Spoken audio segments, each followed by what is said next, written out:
फोडणीला घातल्यावर सुगंध घरभर पसरतो आणि अशी ही लहानांपासून मोठ्यांपर्यंत सगळ्यांनाच आवडणारी फोडणीची गोडी डाळ कशी बनवायची ते आज आपण बघणार आहोत। जरी घरात भाजीला काही नसेल तर अशा प्रकारची डाळ झटपट बनवली तर डाळ भात अगदी आवडीने मुलं किंवा मोठीसुद्धा खाऊ शकतील। तसंच सत्यनारायणाची पूजा असो किंवा दुसरा कुठलाही नैवेद्य असो त्याकरिता या डाळीमध्ये कांदा लसूण नसल्यामुळे तुम्ही वापरू शकता। चला तर मग कांदा लसूण विरहित सात्विक अशी ही रुचकर गोडी डाळ कशी बनवायची ते बघूयात। नमस्कार, पारिजात किचनमध्ये तुम्हा सगळ्यांचं खूप मनापासून स्वागत। तर इथे मी आपल्या रोजच्या वापरातील जी वाटी असते आमटी डाळीची त्यामध्ये पाऊण वाटी इतकी तुरीची डाळ घेतलेली आहे। यावेळी माझ्याकडे मूग डाळ नव्हती त्यामुळे मी यामध्ये घातली नाही, पण यामध्ये थोडीशी मूग डाळ घातली तर डाळ छान मिळून येण्यास मदत होते। डाळ शिजून घेण्याआधी जर आपल्याकडे वेळ असला तर ती पाण्यात घालून अशी अर्धा तास भिजत ठेवावी, म्हणजे ती लवकर शिजते। तर इथे मी डाळीमध्ये पाणी घालून ती साधारण अर्धा तास तरी भिजवून घेणार आहे। डाळ भिजत ठेवली आहे। आता हे बघा, इथे मी हे ओलं खोबरं घेतलेलं आहे, याचं आपल्याला वाटण बनवायचं आहे। तसंच एक मिरची घेतली आहे, मिरची तिखट असल्यामुळे एकच घेतली, तुम्ही तुमच्या तिखटाच्या आवडीप्रमाणे मिरची घ्यायची। बारीक चिरलेली कोथिंबीर घेतली आहे, कढीपत्त्याची पानं आणि अर्धा टोमॅटो। आता यामधलं खोबरं आपल्याला मिक्सरमध्ये वाटून घ्यायचं आहे। खोबरं वाटत असतानाच त्यामध्ये पाव चमचा जिरं घालायचं आहे आणि सोबतच अगदी पाव चमच्याहून थोडीशी कमीच हळद घालायची आहे। आता हे खोबरं किसून घेतलेलं नसल्यामुळे मी मिक्सरला पाणी न घालता असंच फिरून घेणार आहे पल्स मोडवर आणि त्यानंतर यामध्ये पाणी घालून बारीक वाटून घेणार आहे। तरी बघा, यामध्ये मी अगदी पाव ग्लास पाणी घातलं आहे। आवश्यकतेनुसार पाण्याचा वापर करावा वाटताना। आणि आता आपण हे वाटण बारीक वाटून घ्यायचं। तरी बघा, इथे मी वाटण वाटून घेतलेलं आहे। आता आपण डाळ कुकरला लावून घेऊ।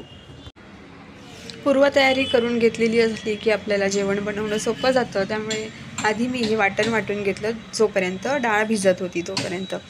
आता आपली डाळसुद्धा इथे भिजून झालेली आहे। अर्धा तास ही डाळ भिजत होती आणि तुम्ही पाहू शकता पाऊण वाटी होती, आता वाटी भरली आहे, म्हणजे डाळ चांगली भिजली आहे। आता आपण ही 2 ते 3 पाण्याने स्वच्छ अशी धुवून घेऊ।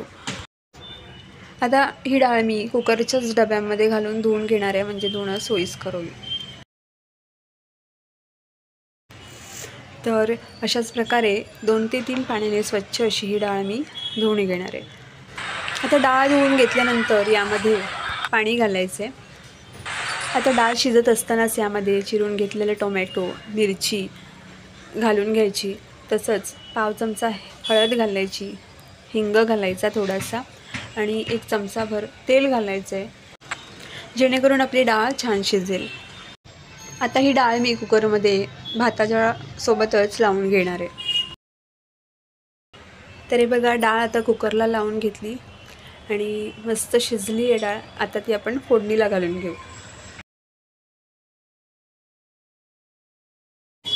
डाळ फोडणीला घालण्यासाठी एका पातेल्यामध्ये 2 चमचे तेल घेतलं। तेल चांगलं गरम झालं की यामध्ये घालायची आहे अर्धा चमचा मोहरी। मोहरी चांगली तडतडली की घालायचं आहे हिंग आणि कढीपत्त्याची पानं। आता फोडणीमध्ये दुसरं काही घालायची गरज नाही, लगेचच उकडून घेतलेली डाळ आपण यामध्ये ओतून घेऊ आणि लगेचच झाकण ठेवायचं आहे, म्हणजे फोडणीचा स्वाद डाळीमध्ये उतरेल। आता डाळ उकडून घेतलेल्या डब्यातूनच पाणी काढून यामध्ये घातलं आहे, म्हणजे डब्याला लागलेली जी डाळ असते तीसुद्धा यामध्ये जाईल आणि सोबतच वाटणही घालून घ्यायचं आहे। आता मिक्सरच्या भांड्यामध्ये पाणी घालूनसुद्धा उरलं सुरलं जे वाटण लागलेलं असतं भांड्याला ते यामध्ये घालायचं आहे। जशी डाळ आपल्याला दाट पातळ हवी तेवढं पाणी आपण घालायचं आहे आणि छान मिक्स करून घ्यायचं आहे। आता यावेळी यामध्ये मीठ घालायचं आहे आणि डाळ एकदा मिसळून घेऊन या डाळीला आता छान अशी उकळी येऊ द्यायची। या डाळीमध्ये थोडासा मी गूळ घालणार आहे। तुम्हाला गूळ नाही घालायचं आहे, नाही घातला तरी देखील चालेल, पण गूळ घातल्याने डाळ गोड तर होणार नाही, पण छान अशी चव डाळीला येते, म्हणून थोडासा गूळ यामध्ये मी घातलेला आहे। आता डाळ आपली छान उकळते 3 ते 4 मिनटं डाळीला चांगली उकळी आणायची आहे. म्हणजे काय तर आतमध्ये जे आपण काही घातलं आहे सगळी जिन्नस ती चांगली मुरतात डाळीमध्ये आणि डाळ छान अशी रुचकर बनते. तर 3 ते 4 मिनटं इथे मी ही डाळ हाय फ्लेमवर चांगली उकळून घेतली आहे आणि आता इथे आपली डाळ तयार आहे.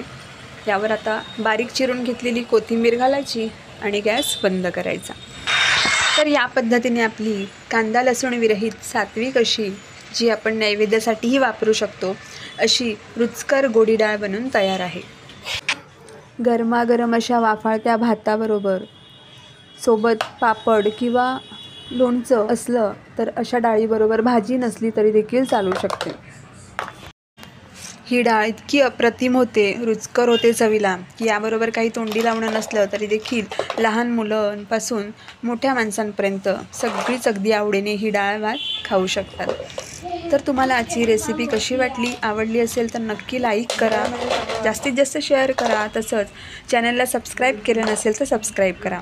लवकरच भेटू, तोपर्यंत धन्यवाद.